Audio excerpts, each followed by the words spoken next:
Hello po mga ka-Sunset Moments.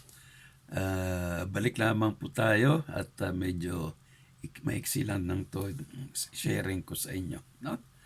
Actually medyo malamig po ngayon dahil sa kung nabanggit ko nga nung ilang araw, mga a week or two na hindi na nag-snow. No? Kanina 9 degrees. Ngayon 2 degrees. Pero kagabi na buong magdamag nag-snow hanggang kaninang tanghali. Ngayon paambon-ambon na naman yung snow. Bumalik. Bumalik si snow. Kaya ang winter parang pabalik-balik. Parang ayaw atang papasukin ang spring. Pero that's it po. Kaya forgive me kung mag-hood ako ngayon dahil sa talagang I keep sneezing na naman.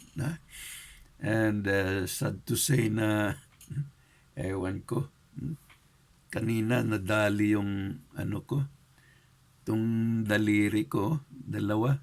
Pati yung nail dito at saka ito. Naipit po ng sliding door.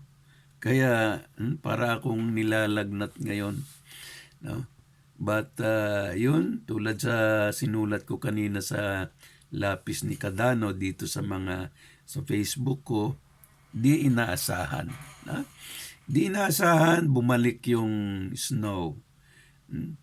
Pero ito naman yung pag di ko masabi kung inaasahan ko rin ba ito. Dahil nga siguro sa sakit ko na medyo slow motion kasi ang ko dahil sa pag-iingat-ingat. Tuloy-tuloy pati yung sara ko ng sliding door, hindi ko agad-agad nakuha yung daliri ko, naipit tuloy, Kaya parang nilalagnat-lagnat tuloy ako ngayon, But I hope there will be enough time na mag-heal ulit ako. Kanina halos hindi ko halos hindi ko ma-bend. Pero ngayon, I can make a fist. Ito nga lang, painful pa rin. Pero kanina talagang naghanap-hanap na ako ng pang cold compress. Hindi, hindi kami gumagawa ng ice dito dahil sa sobrang lamig. Kaya ito, parang di ko maano-anong yung katawan ko ngayon. Sabi ko nga, ayoko na muna siguro mag-vlog, pero I just want to be open up sa inyo. Nawa po tayo nasa mabuting kalusugan at mag-ingat po tayong lahat. Let's keep praying for Pope Francis, kay Supreme Bishop Rene Ballenas at sa atin pong mga ibang kapatid. Lalong-lalo na sa aking sister-in-law, si Ruby, kay Bishop Winnie also, and sa mga pumayapan na rin. Yung mother-in-law ni Jojo. I hope na they will have a smooth transition sa spirit world. Pati na rin yung bayaw ko, si Ernesto Padilla. Hindi ko lang alam kung kailan yung hindi pa na-announce kung kailan yung living. But don't worry, my dears. I keep praying for you. And lahat-lahat po tayo. Ingat po tayo. Dito na nga rin sa hindi ko maano-ano talaga. Hindi ko ma-spell kung springtime na nga ba talaga kasi bumalik ang snow Parang kadidefrost lang ng freezer, ng ref mo, magsuswitch ka pa lang, agad-agad puno na ng ice, Kaya sabi ko ano to? Pero one thing I'd like to share kagabi talagang hanap-hanap ko yung susi ng maleta ko. Since 2020 kasi, galing Philippines, yun ang gamit ko nung nag-travel ako. And then, hindi ko na makita-kita yung susi ko. Na, actually, iniwan ko yun sa anak ko nung andun ako sa Tokyo, nung sinamahan ko siya sa graduation niya. Iniwan ko lang sa kanya dahil nga sa medyo malimutin ako.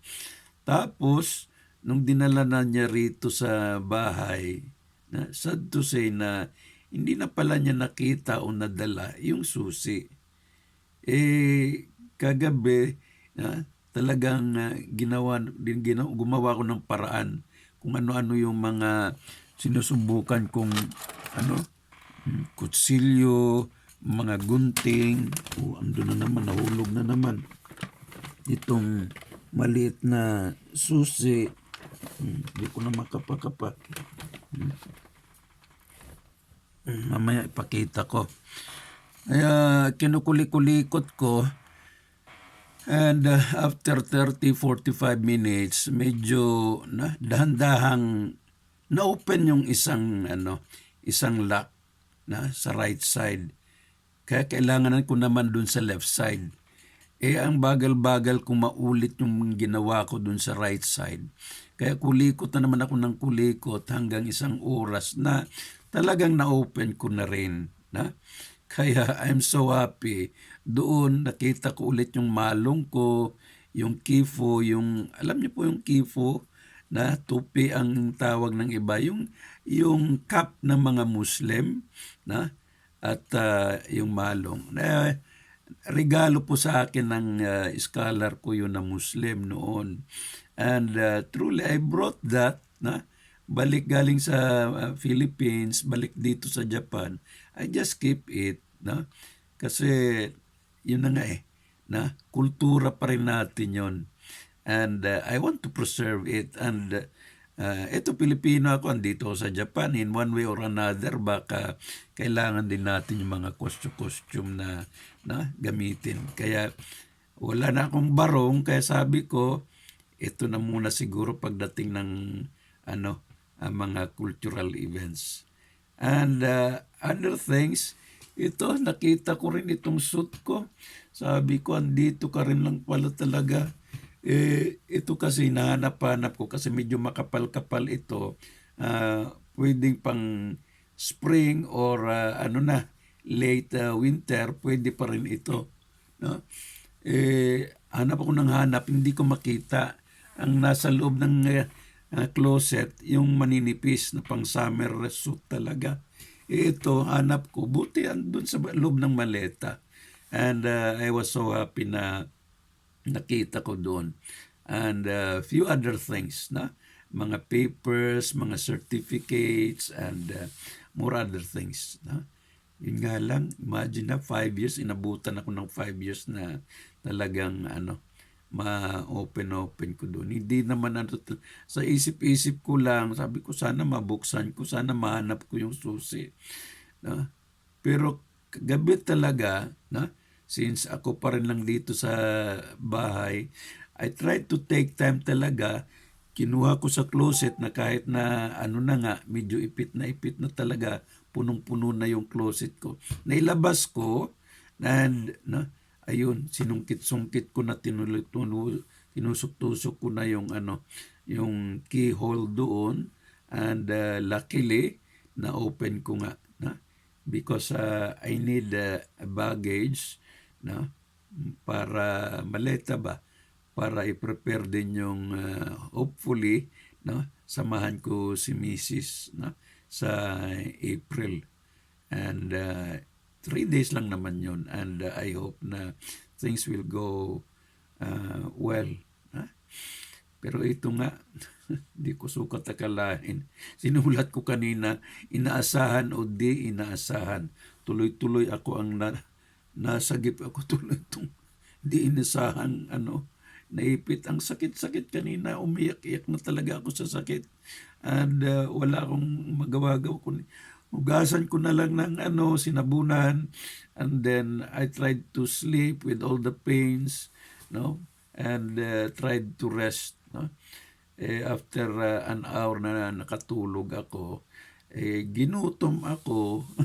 Yun pala, mag-aalas 3 na, wala pa akong lunch dahil nga sa natulog ako, no?